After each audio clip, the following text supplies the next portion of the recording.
Retrofit existing systems with split-core current transformers from Wago.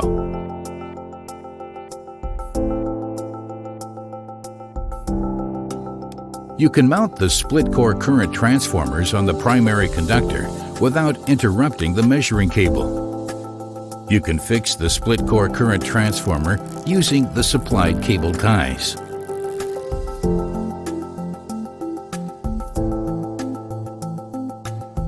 The larger variants enable you to remove the element completely.